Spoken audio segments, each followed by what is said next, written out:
Pernah ngerasa kecewa nggak dengan upaya yang mau dilakukan dengan banyak perubahan gitu ya, melibatkan anak muda supaya terlibat politik, tapi institusi politiknya gitu-gitu aja? Oh, selalu.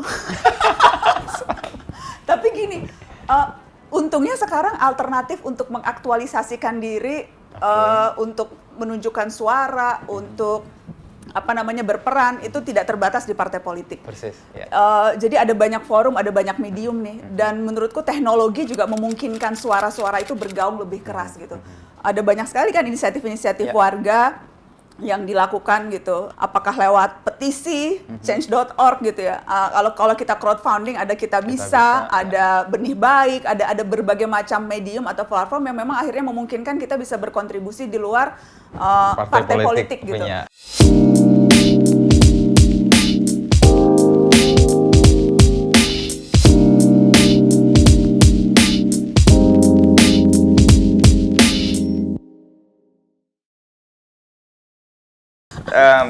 Nah ini kesempatan keberapa ya ketemu lo langsung ya? Mungkin yang ketiga sebenarnya. Masa yang pertama kita yang 2010 yang gue diundang untuk Mata Najwa awal-awal itu. Oh iya. Yang buku itu pertama. Lalu meskipun kita punya rangkaian sebagai wartawan di waktu yang sama, kita nggak pernah ketemu di lapangan. Jarang ya ketemu ya? Jarang. Iya, selalu nggak pas waktunya ya. Padahal relatif kita desnya sama loh, politik hukum ya. Politik hukum. Tapi waktu Kak Inu jadi wartawan Istana, aku nggak pas lagi di situ. Persis. Terus aku sempat wartawan KPK waktu itu. Dulu masih KPKPN. Kayaknya juga dirimu belum. Waktu pas lagi nggak di situ. Jadi memang akhirnya selisipan. Selisipan terus, meskipun rentang waktunya sama. Dulu ketemu jurnalis itu gimana ceritanya, Nak?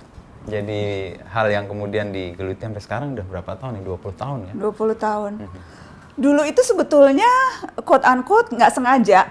Jadi aku kuliah di Fakultas Hukum UI dan di semester akhir masa kuliah waktu itu udah nggak ada lagi mata kuliah yang harus diambil. Harusnya ngerjain skripsi, cuma masih nyari-nyari alasan untuk menunda skripsi kan paling males tuh memulai waktu itu. Jangan ditiru, mahasiswanya Kak Inu, ini Pak dosen yang berbicara depan saya, jangan ditiru bagian itu. Akhirnya nyari-nyari alasan untuk kegiatan lain. Buka majalah Tempo, ada iklan reporter magang di RCTI. I see, itu tahun 2000? Tahun 99 ya? 99. Akhir-akhir tahun 99. Apply di situ jadi reporter magang, mencicipi dunia jurnalistik televisi 3 bulan.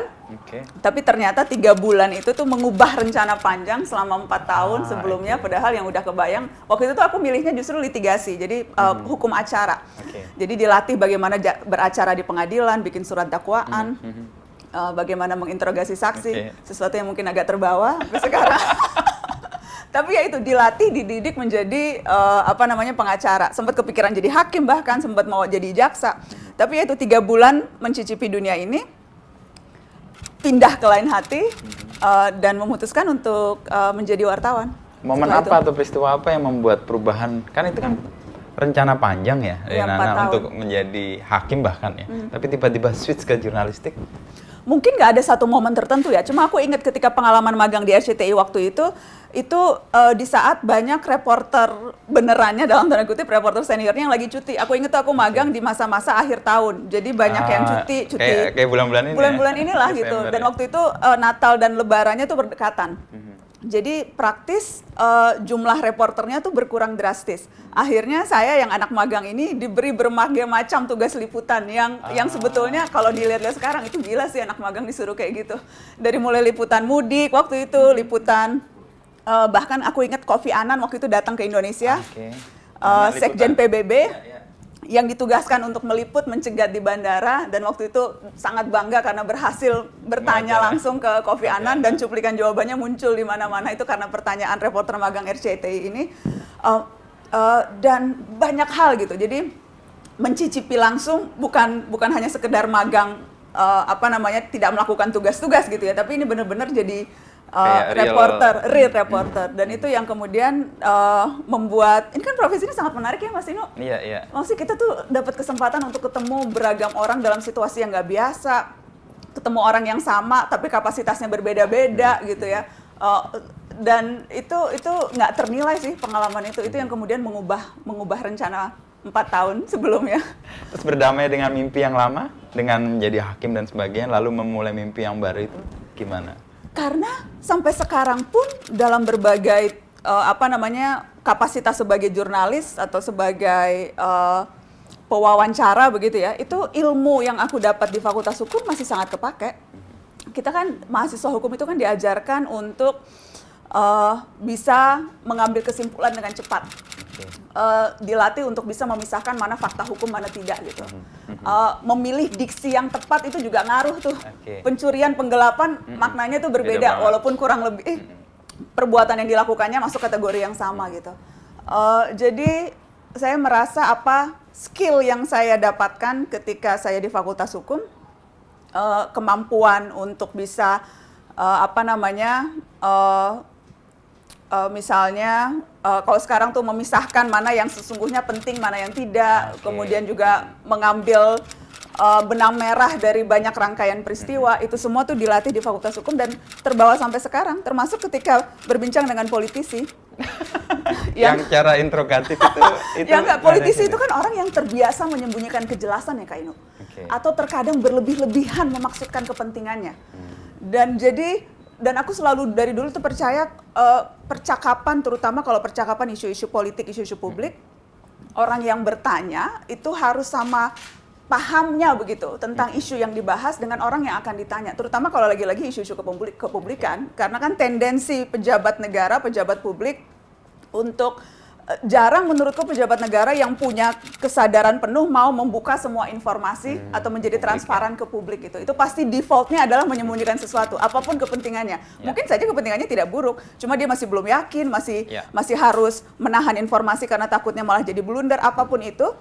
Tapi defaultnya itu pasti menutup-nutupi.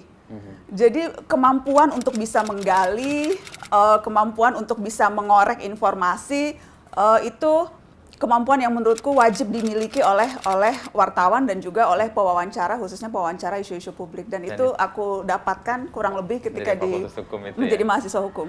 Makanya integratif itu karena kerja-kerja. Tergantung siapa yang dihadapi. Tergantung siapa yang dihadapi. Kepada siapa biasanya Nana sangat biasanya nyecer gitu ya dengan segala hal ketidakpercayaan dan kemudian mengambil kesimpulan itu? Yaitu kepada pejabat publik dan isu-isu kepublikan. Menurutku, apalagi akhir-akhir ini ya, aku merasa warga negara tuh keteteran di hadapan negara. Ya nggak sih Mas Inu? Aku merasa sekarang, terutama karena lagi situasi kedaruratan ya, pandemi itu kan memang memungkinkan otoritas negara menjadi lebih, peran negara menjadi lebih kuat gitu. Dan akhirnya publik menjadi defisit. Terutama keteteran tadi ya, keteteran gitu, dan itu bisa dilihat dari bagaimana sempitnya ruang-ruang politik yang memungkinkan publik untuk bersuara, pilihan-pilihan kebijakan yang diambil yang jelas-jelas bertentangan dengan suara publik mayoritas, itu akhirnya tetap gol. Bagaimana elit-elit politik bisa dengan mudah menggolkan satu kebijakan atau peraturan di tengah serbuan penolakan dari warga gitu. Dan di situasi-situasi seperti itu menurutku justru peran media, peran pers begitu ya, untuk memastikan ruang publik itu tetap terbuka dan suara kita tetap bisa terdengar, itu menurutku menjadi semakin krusial. Supaya nggak makin keteteran juga ya publiknya dengan isu-isu negaranya ya. Tapi dari RCTI 99, lalu kamu milih TV, Metro TV ya? Enggak ke RCTI, ada perjalanan yang sebetulnya lain? Waktu itu pilihannya RCTI dan Metro, dan saya apply kedua-duanya. Yang menarik sebetulnya pada saat saya magang di RCTI, itu Bang Andi Noya, Pemret pertama Metro TV, itu juga lagi dimagangkan. Jadi waktu itu Pak Surya Paloh dimagangkan di RCTI? Dimagangkan di RCTI. Jadi Bang Andi wartawan senior cetak, pengalaman di televisinya waktu itu belum ada, jadi kemudian dimagangkan atau belajar mengelola televisi di RCTI sebagai Pemret waktu itu. Jadi ketika kemudian selesai 3 bulan, sering berinteraksi dengan Bang Andi sebagai Pemret, terus Bang Andi bilang, ini kita mau buka ada televisi baru nih, Metro gitu, dan kemudian mengajak saya untuk apply mendaftar di sana. Saya daftar dua-duanya, RCTI dan Metro, keterima dua-duanya kebetulan, tapi kemudian saya memilih ke stasiun televisi berita karena ya kalau mau jadi wartawan televisi berita, ruang belajarnya tentu lebih besar di stasiun televisi spesifik dibandingkan stasiun televisi umum. Jadi kemudian ya mendaftar di Metro. Dan kemudian dapat privilege reporter 01 itu ya? Iya, yang pertama. Karena itu emang generasi pertama banget itu? Generasi pertama, waktu itu kita bahkan belum siaran, sempat ada jadi reporter pertamanya saya dan Wiyanda Pusponegoro. Wiyanda, oke. Wiyanda, yang sekarang di BUMN kiprahnya. Presenter pertama waktu itu Sandrina Malakiano. Okay. Terus ada beberapa, jadi waktu itu tuh hanya betul-betul 6 atau 7 orang gitu. Yang kita belajarnya di kamar hotel waktu itu dan masih sangat, ya pokoknya betul-betul belajar dari awal. Jadi reporter pertama yang belajar betul-betul dan memulai karir pertama ya di stasiun televisi berita pertama di Metro. Tapi dulu RCTI dan TV emang jadi magnet tertentu sih buat paling nggak generasi kita. Gue dulu pernah daftar di RCTI juga. Oh ya? Dan pernah tes juga. Dan waktu itu sama Teguh Juwarno. Oh ya ampun, legend Mas juga Teguh itu. Sampai on cam segala. Tapi itu tahun 2000. Aku lulus, lalu daftar. Lalu waktu itu nggak ada kelanjutan juga sih. Dan kemudian terus langsung ke Kompas ya dirimu? Enggak, aku ada namanya relax.com. Itu media baru ya. Kalau sekarang mungkin kayak startup gitu. Media digital. Kayaknya terlalu visioner dulu, sehingga dia nggak mampu compete dengan kesiapan infrastrukturnya belum ada kan. Tapi investornya itu pengen banget segera dapat cuan. Dan itu akhirnya agak bermasalah, lalu kemudian... Tapi di saat .com belum menjamur merajalela, dirimu udah jadi reporter.com ya? Awal itu. Wow. Waktu itu satu tim sama kalau sekarang Lembu Wirojati. Oke, ya. Itu desainerku. Jadi kalau gue bikin teksnya, tim dia yang akan membuat desain webnya untuk kemudian muncul di relax.com. Itu tahun 2000. Seberapa jauh sih dulu bedanya dengan cara kerja .com sekarang? Dulu itu karena infrastrukturnya nggak ada, jadi kita laporan masih by phone sebenarnya. Kalau sekarang kan orang bisa langsung ngetik, lalu kirim, ada CMS. Dulu nggak ada CMS, CMS-nya ya di kantor. By phone, lalu diketikkan sama editor yang di kantor. Atau kita balik lagi kantor, ngetik sendiri. Mirip kayak print sebenarnya, cuman platformnya digital. Tapi karena dulu memang infrastrukturnya belum siap, itu harapan untuk bisa dapat pembaca yang banyak waktu itu belum. Jadi waktu itu dirimu udah liputan current issue gitu? Iya, waktu itu aku nge-apply-nya untuk sport sama entertainment. Oh gitu?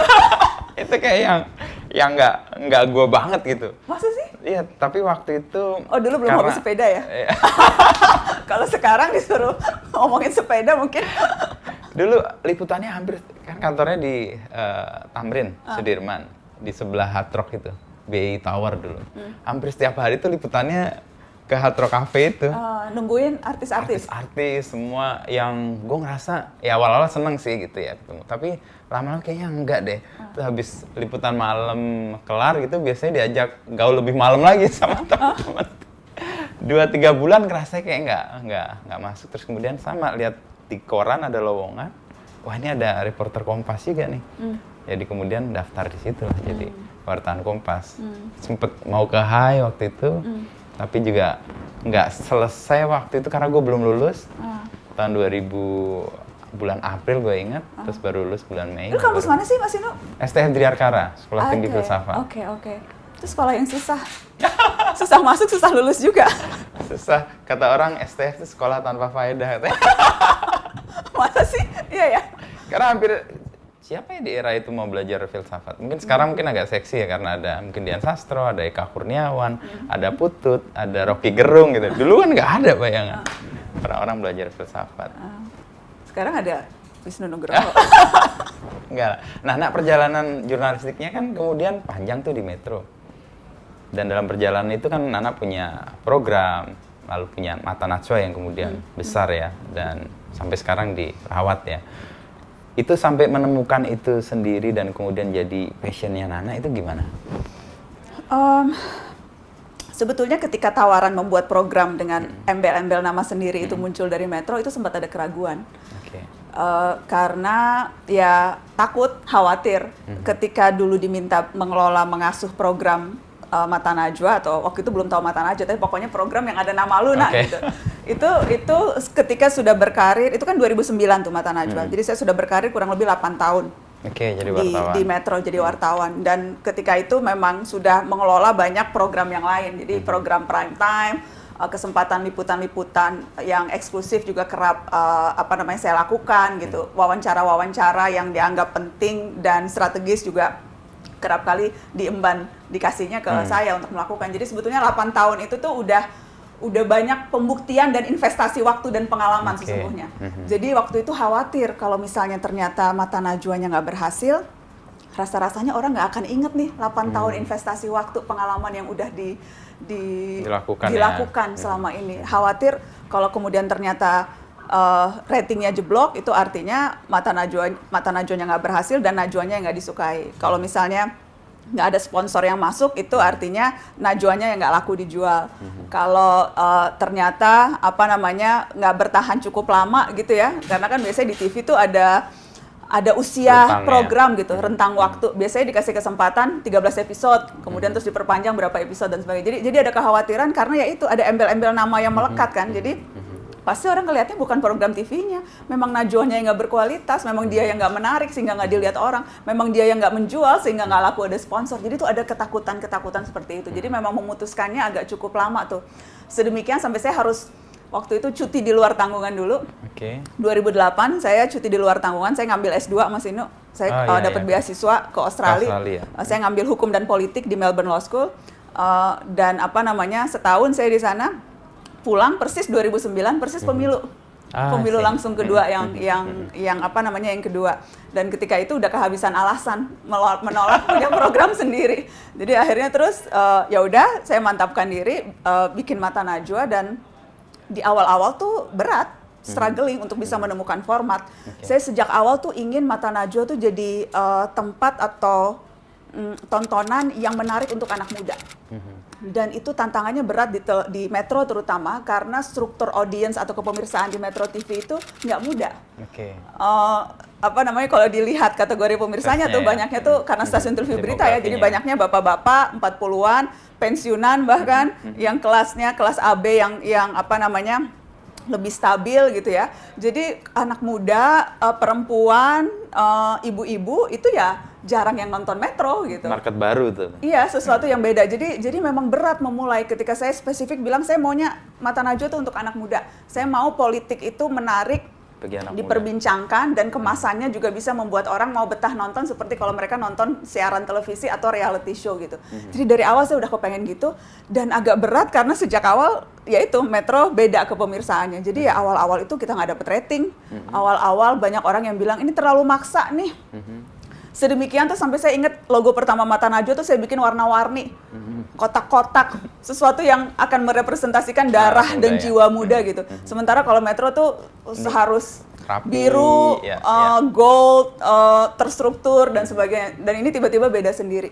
Dan memang berat menyesuaikannya waktu itu. Sempat berpikir mau berhenti, sempat yang memang nggak laku nih gitu, nggak ini. Tapi saya beruntung waktu itu karena Metro percaya pada saya dan percaya pada program ini. Jadi memberikan waktu yang cukup panjang gitu untuk saya bereksperimen dengan banyak hal untuk kemudian membuat Mata Najwa bisa menemukan posisinya yang tepat ketika itu di Metro, dan di sisi lain juga bisa menarik anak muda. Jadi kita banyak eksperimen. Aku ingat awal-awal tuh ngundang Raditya Dika. Kita bikin sketsa humor, sketsa politik, ada banyak hal lah kita berakrobat mencoba. Eksperimental banget ya. Eksperimental banget, dan kemudian kita mencoba datang ke kampus-kampus. Itu juga banyak yang dulu kalau mau ngajak ke kampus itu mahasiswa nggak akan mau dengerin diskusi politik. Jadi yang dulu diajak dan yang sponsor mau bayarin adalah program hiburan seperti Just Alvin atau Kick Andy yang sifatnya lebih humanis gitu. Tapi mana mau Mata Najwa di kampus gitu, nggak akan laku tuh, mahasiswa nggak akan mau denger. Ada satu kesempatan ketika tiba-tiba Alvin nggak bisa, Just Alvin akhirnya nggak bisa diajak ke daerah, ya udah deh ajak Mata Najwa. Tapi apa yang terjadi ketika Mata Najwa datang ke kampus itu yang nonton ribuan sampai nggak muat tempatnya. Aku ingat tuh pertama di Palembang, di Unsri kita pertama kali, dan orang betah duduk dengerin orang ngomongin politik, dan setelah itu menjadi pecah telur, kemana-mana kita ke kampus-kampus. antusiasme penonton untuk duduk mendengarkan perbincangan isu-isu negeri itu penting. Sedemikian sampai kita beberapa kali pecah rekor muri tuh. Aku ingat Mata Najwa kita pernah bikin di Jember itu yang hadir 35.000 orang di stadion bola. Saking orang tuh banyaknya orang tuh ngantri dari pagi untuk bisa masuk. Dan itu menggetarkan hati sih melihat begitu banyak orang yang sebetulnya peduli dan mau membicarakan hal-hal yang dulu dianggap bukan urusan mereka. Itu sih. Kira-kira apa yang membuat itu terjadi ya?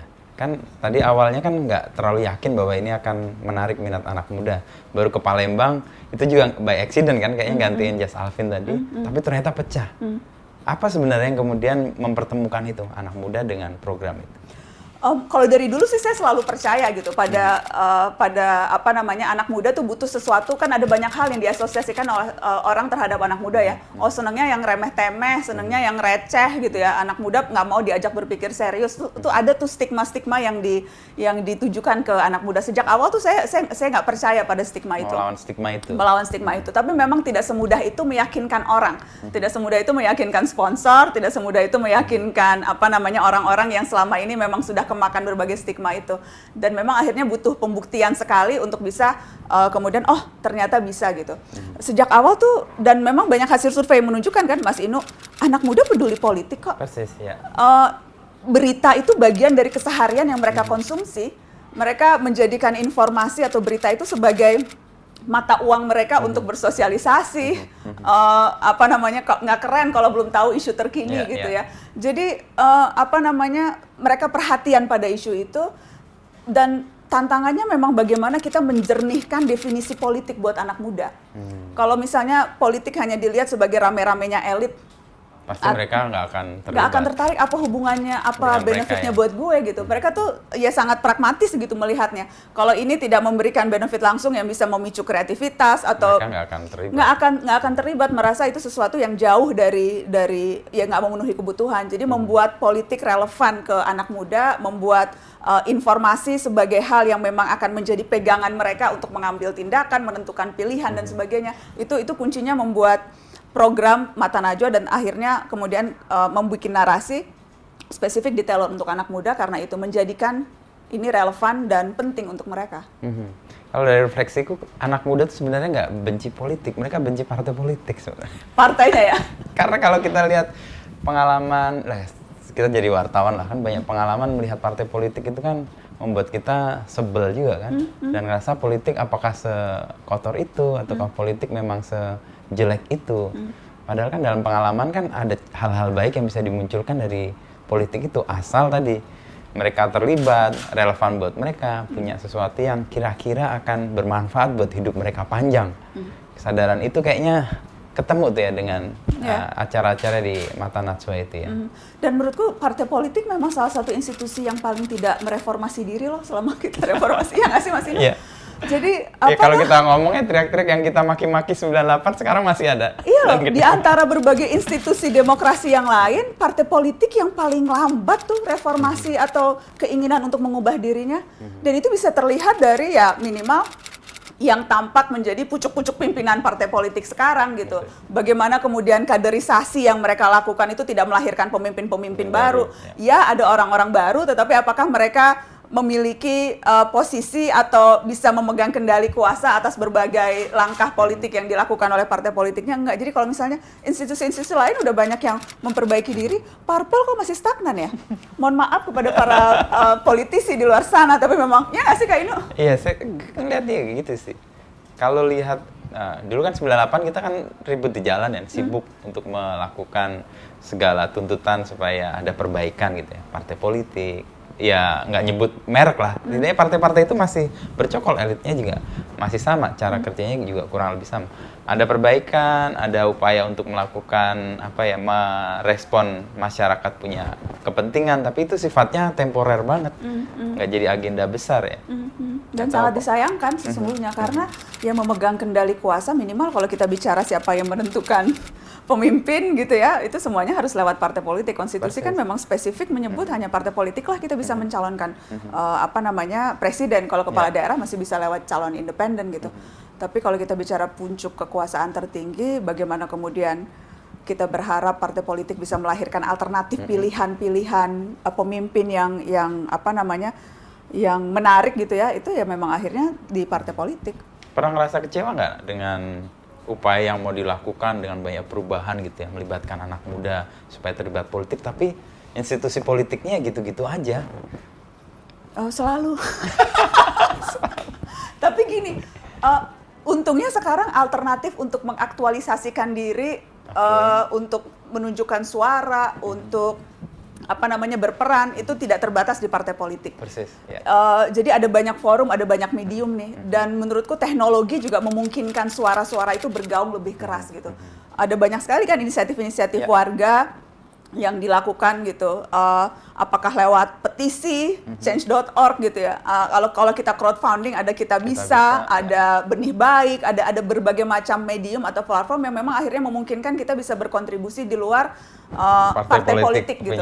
Dan yang terlihat kalau misalnya kita ambil contoh pandemi aja Mas Ino, yang menonjol kan inisiatif-inisiatif warga selama 2 tahun ini gitu. Bagaimana kemudian kita bikin banyak apa namanya penggalangan dana, bagaimana kita mengawal masa depan anak yatim misalnya, atau bagaimana kita memastikan informasi bisa sampai ke publik lewat warga bantu warga. Jadi ada banyak sekali inisiatif-inisiatif yang diinisiasi dan berperan dilakukan oleh anak muda yang kemudian memberikan perubahan yang signifikan di luar partai politik. Partai politik ngerasa kehilangan peran nggak ya? Selama mereka masih bisa menentukan siapa yang berkuasa, dan itu pastinya motivasi mereka, menurutku mereka tetap akan selalu ya kendali di tangan mereka.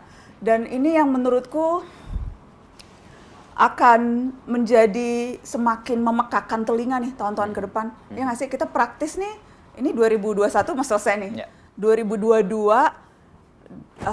itu udah, mungkin itu tahun terakhir quote-unquote di mana betul-betul bisa kerja tanpa diganggu-ganggu atau tanpa kemudian fokus perhatian orang akan ke 2024. Karena kalau misalnya pemilunya jadi ini Februari 2024, itu pencoblosan sampai sekarang kan masih berdebat tuh apakah Februari atau Mei. Cuma kalau anggaplah Februari, jadi awal 2024 tuh udah pemilu. Kita tarik mundur berarti di 2023 pertengahan tuh udah mulai kampanye tuh. Persis. Dan jadi pencalon, dan yang ramai itu kan bukan pada saat kampanye resminya, yang bising dan melelahkan jiwa itu kan sesungguhnya masa-masa di luar kampanye resmi di 2023. Kalau konvensi ada di 2022 misalnya, itu juga akan jadi ramai. Jadi menurutku akan menantang nih tahun-tahun ke depan gimana caranya kita bisa menjaga nalar dan kewarasan berpikir di tengah kontestasi elit yang pastinya akan sangat kencang nih ke 2024. Nah, peran-peran supaya anak muda yang tadi ikut terlibat itu nggak keteter dengan agenda elit, Nana bisa membayangkan kayak apa ya dengan mata Najwa dan segala macam inisiatif yang dilakukan Narasi? Iya, Narasi itu memang sejak awal kita targetnya anak muda. Jadi audiensnya juga, konten-konten kita rancang spesifik untuk menjawab kebutuhan anak muda. Dan bukan hanya dari sisi konten, Mas Ino, kita dari dulu percaya harus ada ruang atau wadah tempat mereka bergerak, mengaktualisasikan diri. Jadi tidak hanya sebatas menikmati konten, tapi bagaimana menerjemahkan konten itu dalam bentuk aksi-aksi atau tindakan nyata. Jadi sejak awal tuh kita punya komunitas di Narasi tuh, komunitas kita tuh udah ada di seluruh Indonesia, yang terdaftar resmi itu sudah hampir 200.000 orang, dan mereka sangat aktif di lokal chapter masing-masing, spesifik misalnya menjawab apa kebutuhan di masing-masing daerah. Jadi misalnya komunitas mata kita di Jogja, karena banyak mahasiswa, itu banyak kegiatan-kegiatan yang sifatnya literasi, kemudian juga kegiatan kemahasiswaan. Komunitas mata kita di Maluku misalnya, itu banyak aksi-aksi toleransi. Jadi mereka lokal chapter masing-masing tuh membuat kegiatan yang spesifik atas kebutuhan akar rumputnya, relevan dengan akar rumputnya. Karena ya itu, kita percaya bukan hanya konten, tapi bagaimana kemudian bisa jadi wadah yang tindakan-tindakan kolektif yang bisa dilakukan sama-sama berangkat dari konten itu. Dan sekarang itu ada banyak sekali alternatif pilihan tempat dan hobi atau interest. Di Narasi, karena kita spesifik media, kita membangun Narasi Academy, kita juga punya Narasi Kreatif Ekosistem. Sebelum pandemi itu, waktu itu kita bekerja sama dengan YouTube, kita keliling di 10 kota di Indonesia, dari mulai Padang sampai Papua di Sorong, itu kita bikin kelas-kelas kreatif journalism, karena kita percaya ada begitu banyak sebetulnya orang yang punya potensi tetapi tidak diberikan kesempatan. Jadi bagaimana caranya kita bisa menjadi platform yang membuat orang pede untuk bikin konten dan juga bisa dapat panggung untuk menampilkan karyanya gitu. Karena terlalu banyak isu yang akhirnya jadi seolah-olah Indonesia itu cuma Jakarta.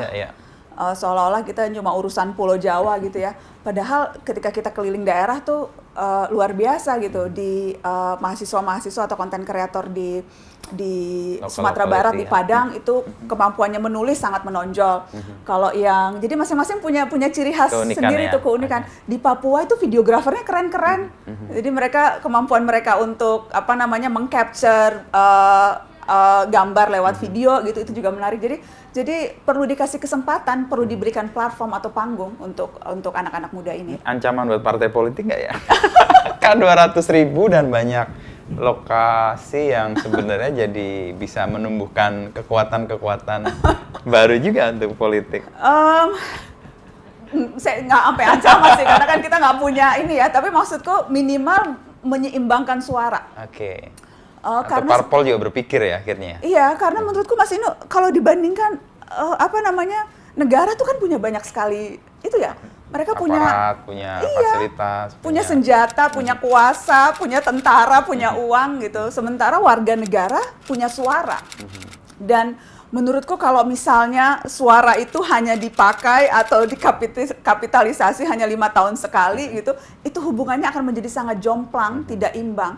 Jadi bagaimana caranya satu-satunya yang kita punya sebagai warga negara, suara itu bisa digaungkan, dan bukan hanya digaungkan tapi bisa diturunkan menjadi sesuatu yang konkret dan real gitu di akar rumput.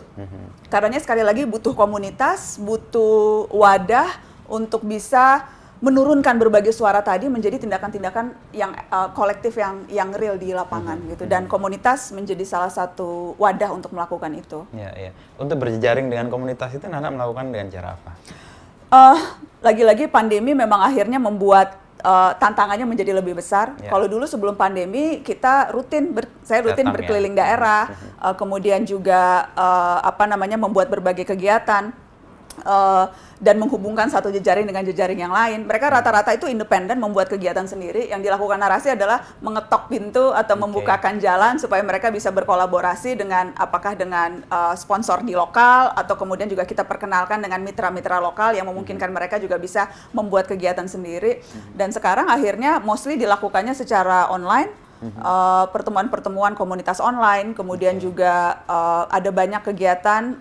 Ketika pandemi kita fokus kegiatan sosial, kita bikin misalnya ada satu contoh saja, arisan kebajikan, bagaimana mereka mengumpulkan problema atau tantangan yang dihadapi di daerah masing-masing untuk kemudian mereka angkat, dan dananya kita carikan lewat fundraising dengan salah satu platform crowdfunding kita bisa gitu, lewat penggalangan dana. Jadi ya memang menghubungkan satu simpul dengan simpul yang lain, berbagai stakeholder dengan narasi sebagai inisiator gitu, dan teman-teman komunitas di daerah sebagai penggerak dan juga sebagai pencetus ide dan pelaksana idenya.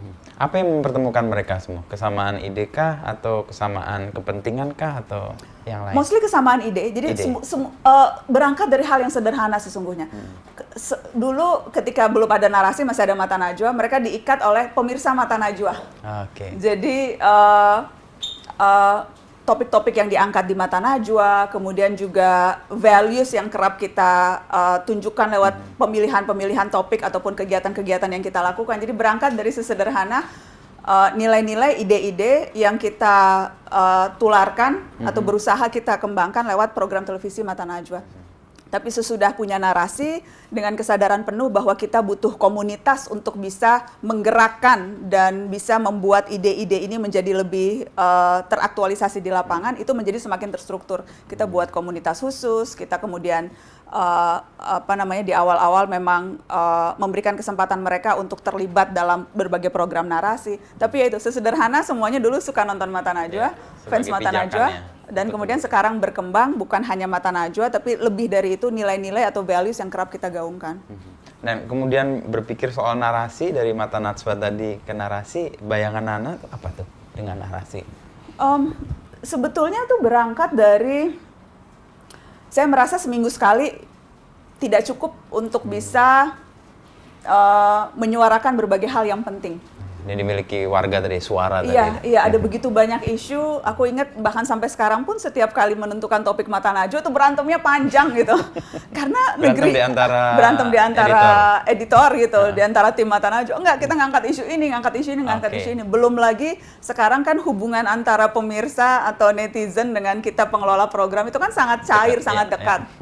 Itu hampir setiap saat tuh lewat sosial media, tolong angkat isu ini. Jadi ada begitu banyak pilihan isu dan memang seminggu sekali itu tidak akan cukup. Jadi memang perlu wadah yang memungkinkan lebih banyak lagi suara-suara yang lebih variatif yang kemudian digaungkan. Itu yang pertama. Terus kedua mungkin kesadaran bahwa kunci wartawan itu independensi dan objektivitas. Dan salah satu faktor determinan yang akan menentukan independensi itu salah satunya kepemilikan. Tentu ada banyak faktor yang lain, tapi kepemilikan atas media, punya media sendiri itu jadi salah satu faktor penting untuk memastikan independensi dan objektivitas itu ada di tangan kita sendiri. Karena itulah kemudian memutuskan punya media sendiri untuk memastikan values itu bisa terus dipegang. Tapi Narasi sendiri sekarang kan difunding oleh beberapa pihak juga ya. Menjaga independensinya gimana? Tentunya pertarungan antara ini not necessarily kita bicara soal investor ya, tapi maksudnya di mana-mana itu pemilik media, pertarungan antara menjaga idealisme dan juga realisme soal bisnis itu dua pertarungan yang terus mengasah dan seperti mengarungi dua karang begitu. Dan saya juga dihadapkan pada berbagai tantangan itu bukan hanya di lebih bukan pada keseharian sih, karena keseharian itu relatif pilihan-pilihan itu jelas begitu, tidak selalu dibenturkan antara idealisme dan juga tuntutan realistis pasar. Tapi secara umum saya senang, alhamdulillah bersyukur karena dua strategi partner narasi itu tidak pernah sama sekali ikut campur dalam keputusan-keputusan editorial yang diambil narasi. Dan itu juga menjadi syarat utama ketika kemudian kita memutuskan untuk berkolaborasi dan menerima partner. Dan kepercayaan itu alhamdulillah selalu diberikan dan ditunjukkan begitu. Saya nggak pernah berada dalam situasi merasa harus memilih salah satu begitu. Justru lebih banyak ke yang sifatnya insidental. Jadi misalnya ada sponsor yang kita rasa kita nggak pas terima karena ini nggak sesuai dengan values kita, atau misalnya ada produk tertentu yang kita rasa ini bukan produk yang kita ingin anak muda untuk terasosiasikan dengan itu gitu. Jadi lebih ke keputusan sehari-hari komersial yang memang terpaksa melatih untuk kemudian mengatakan tidak cocok, tidak bisa kolaborasi karena ada values atau hal-hal yang mau kita jaga. Tapi in terms of kepemilikan, shareholder dan strategic partner dalam hal ini investor, alhamdulillah tidak pernah merasa itu mempengaruhi. Jadi dua hal yang tadi disyaratkan di awal, jadi suara untuk banyak hal, lalu kedua independen karena kepemilikan, tetap nggak ada gangguan ketika ada investor pun masuk ya? Tidak ada gangguan, karena memang majority-nya juga masih tetap ada di kami para founders. Nah menarik, foundernya kan cewek semua tuh. Foundernya cewek semua. Iya, berangkat dari memang sebuah hal yang agak-agak jarang media dan perempuan semua. Iya, jarang ya. Memang aku perhatiin sebetulnya berangkat dari pertemanan. Jadi Katerina Davi dan Dahlia Citra itu dua-duanya teman baik, memulai karir. Katerina Davi, Keket saya memanggilnya CEO Narasi. Itu bahkan dulu saya ketemunya waktu sama-sama magang di RCTI. Jadi kita memulai pengalaman menjadi wartawan bersama tuh di tahun 99 ketika itu dia di RCTI dan saya magang di RCTI. Dia lanjut di RCTI, saya ke Metro. Ada satu kesempatan 2012 dia pindah ke Metro.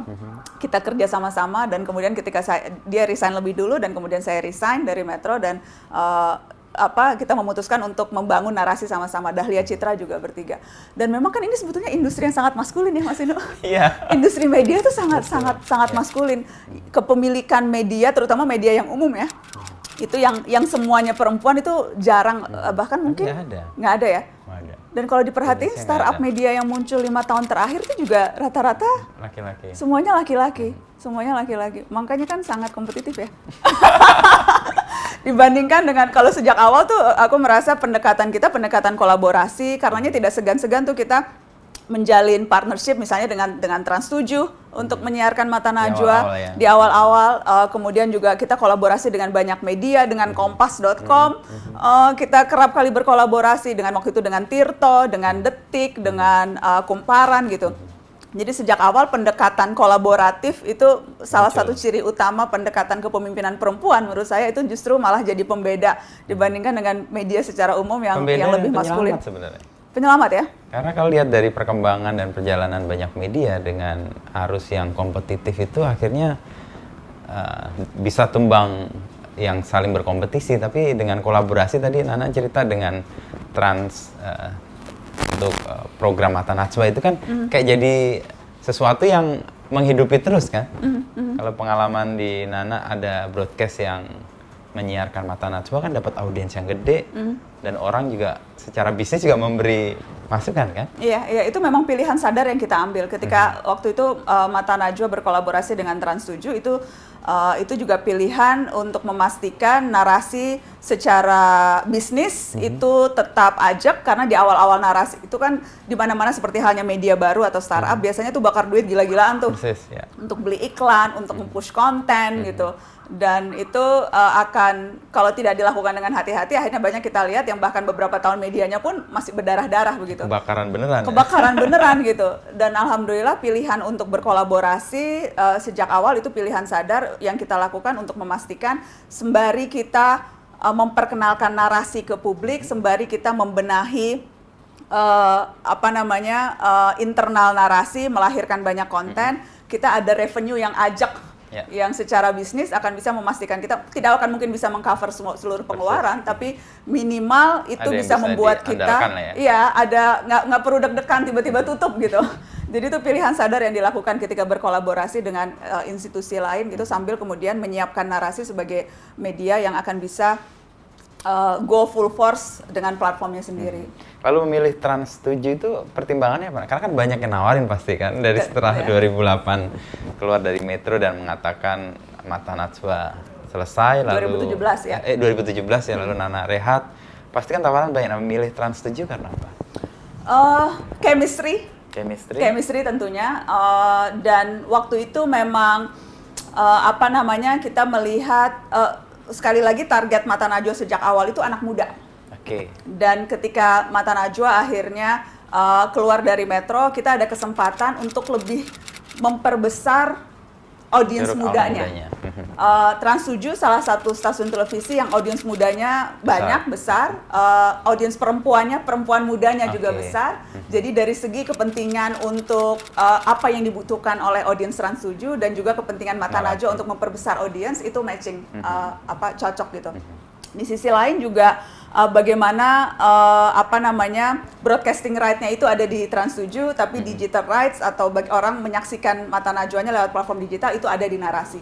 Jadi ada kesepakatan-kesepakatan yang memang akhirnya cocok dan pas untuk kepentingan Trans 7 dan juga untuk kepentingan Mata Najwa di awal-awal ketika kita baru pindah di narasi.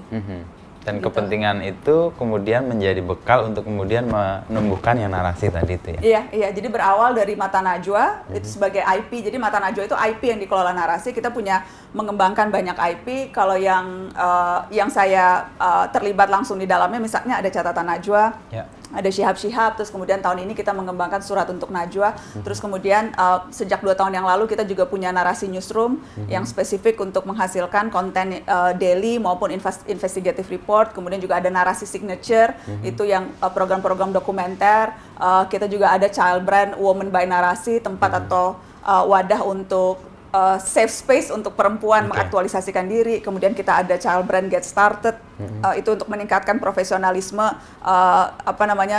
anak-anak muda, terutama first jobbers gitu.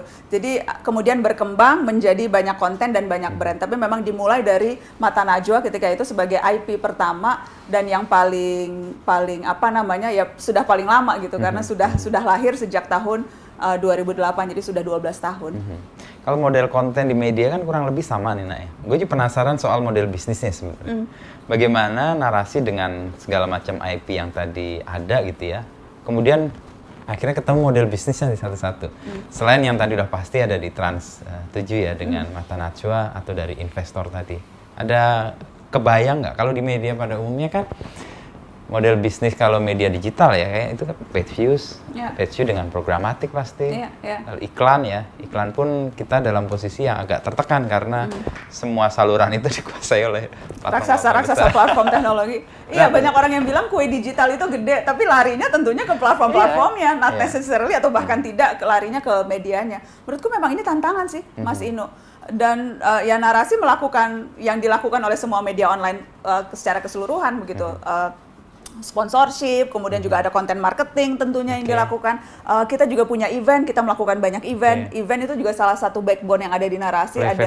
Playfest, kemudian Indonesia butuh anak muda. Lagi-lagi pandemi membuat kita harus mencari cara untuk membuat event itu akhirnya kita translate ke online, sesuatu yang tidak mudah gitu. Tapi ya itu event juga kemudian salah satu source of revenue.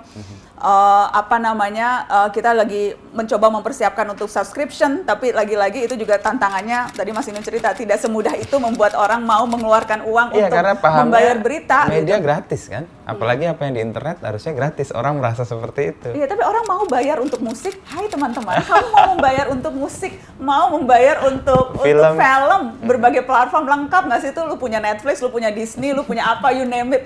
Tapi ketika diminta membayar untuk konten informasi yang seharusnya sangat berharga, orang mikir. Dan itu menurutku tantangan, dan bukan hanya di sini ternyata ya. Iya, di hampir semua negara. Di hampir semua negara juga orang punya persepsi kalau berita itu harus gratis gitu.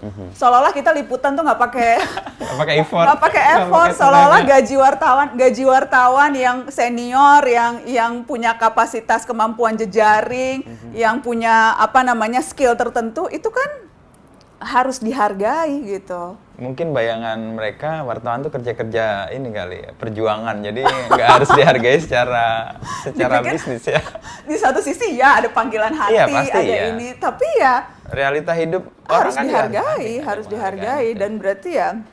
Tapi ada satu penelitian menarik Mas Inu waktu itu aku baca. Jadi orang tuh kalau when it comes to media, orang tuh lebih mau donate dibanding subscribe loh. Jadi orang lebih rela mengeluarkan uang untuk ngasih sumbangan buat medianya dibandingkan mereka harus berlangganan. Makanya kalau kita perhatiin The Guardian itu kan kalau kita baca beritanya, donasi, terus ada donasi. Dan katanya lebih banyak orang yang klik mau ngasih donasi dibandingkan orang yang subscribe.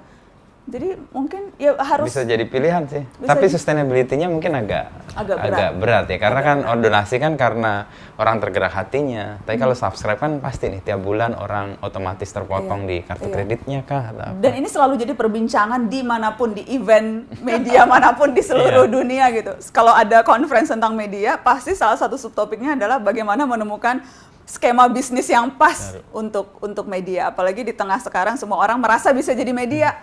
Semua orang merasa karena dia punya akses terhadap Instagram live gitu atau bisa live streaming dimanapun. Dia bisa jadi wartawan. Bisa jadi wartawan. Orang tidak lagi merasa memerlukan kehadiran media, dan menurutku itu juga jadi tantangan media sekarang, menemukan cara baru untuk terus bisa relevan kepada audiens.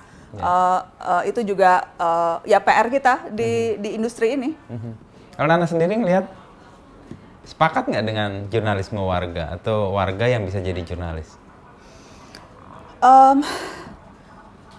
Sebetulnya gini, di satu sisi menurutku itu tidak bisa lagi dihalangi karena toh yang terjadi hari-hari ini sudah seperti itu. Orang memposting informasi secara sadar dengan tujuan menyebarkan atau tanpa sadar hanya posting sesuatu yang kemudian ternyata menjadi viral. Jadi secara fakta realita itu tidak bisa dihindari. Tapi karenanya menurutku menjadi penting wartawan sekarang melakukan hal yang tidak lagi bisa dilakukan oleh citizen journalism biasa. Jadi menurut Nana apa itu? Memanfaatkan teknologi dengan maksimal. Bagaimana kita menggunakan big data untuk mengkerucutkan apa sesungguhnya yang menjadi isu penting. Ini sentimen positif negatifnya itu kan juga bisa kita dapatkan. Siapa pencetus isu itu pertama gitu. Jadi ada hal-hal yang bisa dilakukan lebih oleh wartawan dan oleh media yang akan membuat orang merasa ini yang memang saya butuhkan, bukan sekedar 15 detik Instastory atau 1 menit yang terkadang tanpa konteks sama sekali muncul dan akhirnya menimbulkan perdebatan tanpa orang paham ini sebetulnya kejadiannya apa gitu. Tapi itu kemampuan wartawan untuk bisa mengolah, memberikan pendalaman isu, mengingatkan orang akan peristiwa serupa yang pernah terjadi gitu ya, memberikan konteks secara luas. Itu hal-hal yang hanya bisa dilakukan oleh wartawan sesungguhnya, karena ya pengalamannya, karena aksesnya yang seharusnya juga lebih banyak, karena kemampuannya untuk bisa memverifikasi informasi, itu yang akan jadi pembeda dan nilai lebih. Tapi kalau hanya sebatas 5W1H, udah selesai, semua orang bisa melakukan itu. Dan narasi masuk ke situ ya, yang soal penggunaan big data, lalu memanfaatkan teknologi untuk memberi konteks. Memberi konteks, kemudian kita banyak investigasi kita menggunakan OSIN, Open Source Investigation, seperti misalnya kemarin waktu kita investigasi soal siapa pembakar halte Sarinah, itu mengumpulkan betul-betul dari mana-mana tuh kita pakai CCTV dari berbagai yang ada di fasilitas publik. Bagaimana reporter narasi menyusuri satu persatu video yang ada di TikTok, di Instagram, gitu ya. Dan kemudian merangkai itu satu demi satu. Jadi sekali lagi harus ada yang lebih yang dilakukan sehingga publik merasa memang ini yang saya butuhkan, ini memang kerja kewartawanan yang akan berpengaruh pada saya. Dan membedakan dia dengan so-called citizen journalism yang lain. Dan mungkin juga membuka ruang kalau orang mau membayar, mungkin pola-pola atau produk-produk kayak gini yang bisa jadi alasan orang mau membayar. Iya, harus sesuatu yang not necessarily eksklusif, tapi minimal orang merasa dia dapat ada kebutuhannya yang terpenuhi dari situ. Kebutuhannya yang terpenuhi. Dan itu yang berusaha kita lakukan di narasi. Untuk narasi mengetahui kebutuhan publik, ada metode atau cara selain dengan media sosial pasti? Sebetulnya komunitas yang kita bangun itu juga salah satu channel yang sekarang kami rasa sangat berharga untuk bisa memantau. Ya, kayak mutual juga ya. Iya, jadi mereka yang support, menangkap, dan mereka kan betul-betul pengguna real gitu, dan pemerhati isu, dan penikmat narasi gitu. Jadi dari komunitas itu ada banyak sekali kemudian suara-suara yang bisa kita olah. A/B testing juga selalu lewat mereka gitu ya. Kita tailor keputusan mereka, mana yang works, mana yang tidak. Jadi betul-betul jadi backbone narasi itu salah satunya adalah komunitas yang kita punya di seluruh Indonesia yang kemudian juga terlibat aktif dalam berbagai campaign-campaign yang dilakukan narasi. Di awal-awal pandemi misalnya kita ada campaign di rumah aja, kemudian juga kita bikin waktu itu wisuda online, kemudian kita kerjasama dengan salah satu bank bikin wirausaha kompetisi wirausaha muda dan sebagainya. Jadi ada banyak event, ada banyak movement, ada banyak campaign yang berangkat dari hasil kita membaca apa yang dibutuhkan oleh audiens dan juga bagaimana itu bisa cocok menjawab berbagai isu yang mereka rasakan. Karena ada beberapa faktor ya. Tadi Nana nyebut komunitas yang memberikan masukan tentang apa yang sedang terjadi. Lalu beberapa kegiatan yang dilakukan oleh narasi itu kan kemudian booming ya. Ada faktor lain nggak untuk menjadikan produk yang digarap itu relevan, itu caranya gimana ya? Narasi melakukan dengan cara apa? Mungkin kepekaan membaca situasi dan isu sih menurutku. Itu yang melakukan siapa biasanya? Tim di editorial kah? Atau ada tools tertentu yang bisa dipakai untuk, karena sekarang kan teknologi bisa menjaring apa sih yang lagi hangat, apa yang sedang dipercakapkan? Atau kombinasi itu?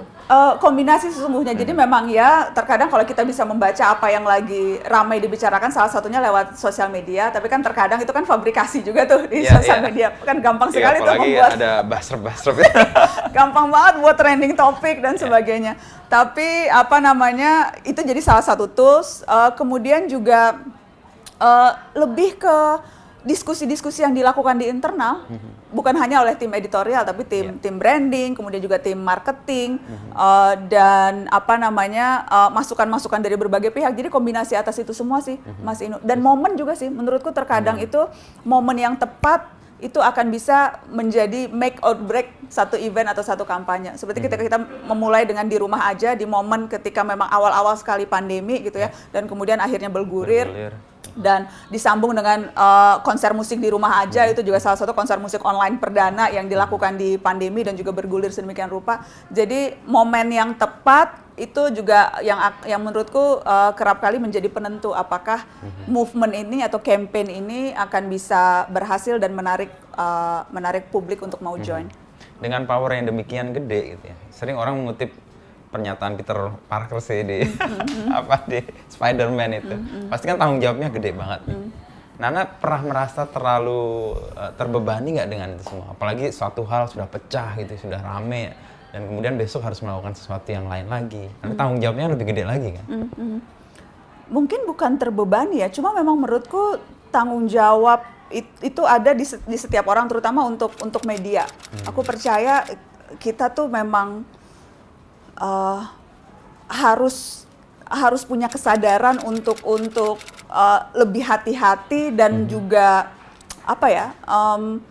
sadar bahwa apa yang kita lakukan itu matters gitu. Informasi itu kunci gitu. Dan bagaimana kita mengemas satu informasi, bagaimana kita memberikan konteks dan sebagainya, itu tanggung jawab media, dan terutama sekarang saya sebagai pemilik media gitu. Menjadi beban tidak sesungguhnya, tapi menjadi pengingat terus-menerus iya. Dan beban itu sebetulnya karena saya tidak sendirian, ada narasi, sekarang narasi 170-an orang, BOD-nya kalau per hari ini sih 4 perempuan, 1 laki-laki. VP-nya pun banyakkan perempuan gitu ya, dan jadi beban itu dibagi gitu dan didistribusikan walaupun tidak secara rata ya, tapi minimal tanggung jawab, dan itu kita bahas selalu bersama dalam tim. Nah itu menjadi kayak harian aja akhirnya ya. Jadi sesuatu yang kalau gue sering nyebut kayak panggilan sih sebenarnya. Sebuah hal yang kita lakukan bukan karena pertama-tama pekerjaan sih, karena gue terpanggil untuk melakukan itu. Sehingga mungkin tadi bebannya juga menjadi tidak muncul ya, atau tidak terasa sebagai beban. Tapi berasa nggak sih sekarang makin lama makin susah untuk bersuara lantang, Mas Inu? Iya dan tidak. Iyanya karena kita ada 2 posisi nih, ada voice sama noise. Voice yang muncul seringkali diganggu oleh noise ini. Dan ini yang seringkali kita tidak bisa mendengar mana yang jernih, mendengar secara jernih mana yang harus kita dengar. Dan noise ini kan tadi fabrikasi juga dilakukan dengan sangat terencana, terukur untuk menghancurkan voice itu. Dalam satu sisi itu, gue ngerasa ada kesulitan untuk menyuarakan sesuatu ya di era-era sekarang ini. Dan terutama mungkin juga aku setuju banget tuh memisahkan voice dan noise, dan terutama karena polarisasi yang makin lama makin meruncing ya. Polarisasi salah satu ya. Tapi belakangan agak turun sebenarnya. Mungkin tensinya akan berubah ketika kita masuk ke 2022 atau 2023 akan dimunculkan lagi. Mungkin 2 tahun rentang ini karena isunya nggak lagi soal politik dan elit ya, lebih karena kita menghadapi situasi pandemi mungkin agak turun. Tapi apakah turunnya karena memang turun atau diredam nih? Polarisasi itu bisa jadi isu yang akan membuat tensinya, dan tadi voice itu bisa hilang juga sih. Iya, karena apapun sekarang rasanya, kalau aku masih merasa polarisasi itu terasa, walaupun misalnya Pak Prabowo sekarang masuk kabinet gitu ya, tapi pendukungnya itu not necessarily kemudian semuanya sepakat gitu. Walaupun mungkin simbolnya sekarang berubah gitu ya, bukan lagi Pak Prabowo tapi pada tokoh-tokoh dan figur-figur lain. Aku merasa polarisasi itu masih sedemikian tajam sih hari-hari ini. Bahkan ketika pandemi waktu itu pilihan untuk di rumah aja atau nggak di rumah aja, atau vaksin atau enggak, atau vaksin atau tidak gitu, itu tuh kemudian juga kental terbawa oleh polarisasi, dan menurutku itu juga salah satu yang jadi tantangan kita untuk bersuara lantang sekarang, karena kritik biasanya dijawabnya sama intrik, argumen dibalasnya sentimen, terkadang nggak ada kasus pun diada-adakan gitu ya, dan berbagai hal yang kita sampaikan kerap kali tuh dinilainya dari sudut elektoral. Persis. Jadi dibagi kubu aja, ini pro pemerintah, ini orang Jokowi, ini bukan orang Jokowi gitu. Jadi apapun yang kita katakan selalu dinilainya soal menang kalah, seolah-olah hidup kita tuh cuma soal politik. Jadi argumen yang paling bermutu sekalipun itu dijadikan satu dengan tweet atau fitnah yang paling nggak bermutu, jadi satu keranjang gitu. Dan menurutku itu juga jadi salah satu problem kita untuk bisa bersuara lantang, karena nggak semua orang akhirnya tahan dengan suara-suara seperti itu. Aku kalau baca komen-komen tuh, aduh males komen. Aduh kalau gue komen gini ntar gue dibilangnya buzzer. Kalau gue komen gini ntar gue dibilangnya SJW gitu. Jadi gampang sekali tuh disematkan, di-labeling gitu. Jadi kalau dukung KPK berarti Taliban gitu. Oh lu berarti kadrun gitu, gitu. Gampang banget kan, seolah-olah tuh ya itu urusan kita tuh cuma 2024. Padahal urusan 2024 ya urusan para elit. Ya ada kecemasan itu juga sih, melantangkan suara menjadi sangat beresiko ya hari-hari ini. Tapi ada kabar baik juga sebenarnya, paling nggak gerakan masyarakat lah, kelompok-kelompok anak-anak muda yang baru ya. Kebetulan gue ngajar juga kan, anak-anak muda tuh progresif banget dalam banyak pemikiran dan dalam banyak ide ya. soal misalnya kemarin kekerasan atas nama baik kampus itu. Itu kan yang muncul anak muda tuh. Yang tadinya nggak ada isu lalu kemudian ada permen soal itu. Itu kan didorong dari kampus-kampus yang bergerak tuh. Betul. Dan itu diinisiasi oleh kelompok-kelompok yang punya concern yang sama. Artinya bahwa kekhawatiran kita melantangkan suara menjadi beresiko, iya dan tidak, salah satunya itu. Yang satu tadi voice terganggu oleh noise. Yang kedua ternyata nggak ada yang melawan dan bisa tuh menjadi kekuatan alternatif. Persis, kekuatan. Siapa sekarang yang mau menjewer polisi kalau nggak suara-suara yang kemarin kita bercerita soal kekerasan yang dilakukan oleh hashtag percuma lapor polisi. Itu kan kuat banget. Karena nggak bisa berharap pada legislatif gitu atau anggota DPR atau parlemen begitu yang seharusnya bisa menjadi kekuatan penyeimbang. Akhirnya memang suara-suara itu yang menjadi keras. Dan menurutku itu juga ya itu kabar baik, aku setuju banget. Dan terutama pada isu-isu yang kerap kali kita lihat isu-isu yang dianggap nggak penting. Salah satu tujuanku bersama Keket dan Citra bikin narasi itu juga karena ingin menunjukkan perempuan punya media itu strategis. Persis. Isu-isu mereka, isu-isu bisa diarus utamakan. Karena kalau kita lihat sekarang, ambillah contoh 2 RUU yang subjeknya dominan perempuan. RUU PKS, terus RUU Perlindungan Pekerjaan Rumah Tangga. Itu 2 RUU yang selalu terjegal urusan politik. Padahal kalau kita lihat perempuan di politik, ya belum sebanyak yang kita mau, tapi ada. Ketua Umum Parpol perempuan juga ada. Tapi isu-isu perempuan ini belum seolah-olah, bukan hanya seolah-olah ya memang secara nyata minimal kalau dari kebijakan legislatif tidak menjadi prioritas gitu. Dan itu akhirnya kita lihat, apalagi kalau percakapan publik akhir-akhir ini soal perempuan ya, betapa kemudian perempuan selalu tersudutkan dan disudutkan, betapa sebagian dari mereka menghadapi tekanan yang luar biasa sampai nggak bisa melakukan apa-apa, kasus terakhir sampai bunuh diri dan sebagainya. Lagi-lagi kita melihat suara perempuan nih, bagaimana harapan mereka bisa terartikulasi, bagaimana kegalauan bisa ditunjukkan, gundah yang ada di dada, impian dan harapan, itu semua belum mendapatkan panggung atau platform yang ajak begitu. Dan jadi ya sekali lagi punya media yang kemudian memberikan tempat atau platform buat perempuan itu jadi salah satu yang sangat strategis sih. Dan gue percaya sama perempuan, pasti powerful. Dan gue yakin perempuan, kenapa gue itu menikahi perempuan ya? Salah satunya. Tapi kembali ke ini, Nana percaya nggak dengan jurnalistik punya kemampuan untuk tadi menyuarakan di tengah situasi yang penuh resiko? Iya, kalau nggak kita nggak mungkin di sini 20 tahun ya nggak sih? Karena masih ada harapan itu. Tapi bahwa ada kelelahan, iya Mas Dino. Ada merasa kayak sia-sia gitu ya, atau kayaknya nggak ada perubahan yang berarti. Kayak misalnya contoh liputan penjara, itu bolak-balik loh liputan penjara, liputan datang ke Sukamiskin itu berkali-kali gitu. Ada perubahan, iya, tapi nggak long lasting. Berubah beberapa lama, tapi mengubah sistem secara keseluruhan kita lihat belum ada gitu. Jadi kelelahan itu ada, rasanya kayaknya topik ini udah pernah dibahas deh dulu. This is exactly yang kita bahas setahun yang lalu, persis sama gitu. Aktornya mungkin berbeda, bahkan aktor yang sama juga muncul gitu ya. Tapi seolah-olah tidak ada perubahan.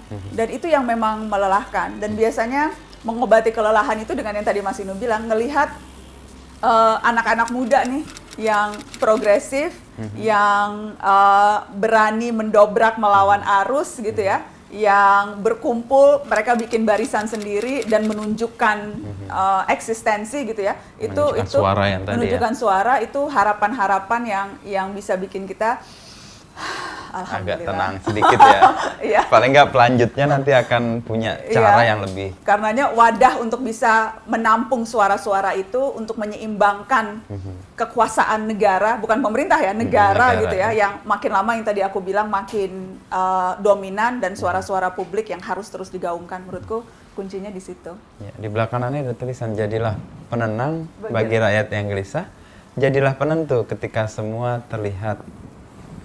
jalan terlihat buntu. Ya, ini cuplikan catatan Najwa khusus untuk anak muda. Jadi ini sebetulnya seruan untuk anak muda yang menjadi pengingat. Kalau Mas Inu tadi masuk di depan di narasi itu juga kita tempel tuh, Indonesia tidak tersusun dari batas peta tapi dari peran dan gerak besar anak muda. Terus satu lagi di dinding itu kita bilang bahwa apapun yang tampil di layar kaca itu akan mempengaruhi negeri, mempengaruhi karakter, akan abadi gitu. Itu sebetulnya pengingat akan tanggung jawab profesi. Tidak sembarangan mengeluarkan konten, tidak sembarangan harus berhati-hati ketika mengemas informasi, karena sekali lagi itu bisa jadi pegangan banyak orang untuk menentukan sikap, menentukan keberpihakan, mengambil pilihan-pilihan dalam hidup. Informasi itu kan kunci. Dan kita sebagai penyedia informasi punya tanggung jawab untuk memastikan informasi yang kita sampaikan itu betul-betul bisa menjadi pegangan banyak orang untuk membuat kualitas hidupnya lebih baik. Dan terutama anak muda ya, karena anak harapan muda kita kan terletak di anak muda ya. Karena kalau kita ngomong masa depan, ya kita ngomongin anak muda sebenarnya. Betul. Dan itu posisi yang strategis untuk kita pilih. Gitu Nak. Gitu Mas Ngobrol 1 jam nih. Seru. Waktunya sudah habis. Thank you. Karena ada acara lagi. Kita lagi habis ini mau rapat mempersiapkan karena ke depan Mata Najwa akan yang tadi dibaca ini. Iya, jadi di 2022 pendekatan Mata Najwa akan berbeda. Jadi itu upaya kita untuk terus bisa relevan kepada audiens kita, upaya kita untuk terus bisa menjawab kebutuhan mereka. Jadi mulai tahun depan Mata Najwanya juga akan berubah format, berubah tayangan, jadwalnya juga berubah, platformnya tuh juga akan berubah. Serius banget, banyak yang berubah nih. Banyak yang berubah. Sebetulnya ini perubahan ini sudah kita rencanakan sejak 2020. Tapi kemudian ya pandemi seperti halnya apa yang terjadi di banyak orang gitu ya, pandemi membuat kita harus menyesuaikan rencana-rencana, dan alhamdulillah insya Allah di tahun 2022 rencana yang sempat tertunda 2 tahun yang lalu akan kita wujudkan di tahun depan. Jadi akan ada yang beda baru dan cara nonton yang beda dari Mata Najwa di 2022. Perlu ditunggu ini. Tapi kayaknya ada jeda dulu atau? Ya, dalam rangka mempersiapkan itu saya akan ngambil jeda untuk yaitu pertama untuk memulihkan diri. Nggak juga sih, lebih ke bagaimana kita menampung suara-suara. Sudah banyak nih masukan-masukan yang kita dapatkan. Menjadi lebih relevan tadi. Menjadi lebih relevan dan juga mengubah konsepnya supaya lebih cocok dengan audiens yang platformnya nanti akan ada di Narasi gitu. Karena kan Mata Najwa kita udah 12 tahun nih Mas Ino. Ketika pindah ke stasiun TV, aku inget banget ada Pameo yang bilang biasanya tuh program TV kalau pindah stasiun TV itu akan turun gitu. Tapi alhamdulillah selama 4 tahun ada di Trans 7, aku merasa Mata Najwa tetap bisa memberikan dampak dan tetap bisa suara-suara yang diangkat tetap bisa mempengaruhi percakapan publik selama 4 tahun di Trans 7. Dan sekarang saatnya untuk mengeksekusi rencana yang sempat tertunda karena pandemi di tahun depan 2022 akan muncul dengan format, kemasan, gaya, dan di platform yang berbeda. Oke, sip. Menjadi lebih relevan dengan apa yang dipercakapkan. Insya Allah. Anak muda yang jadi isunya. Yes. Thank you, Nak.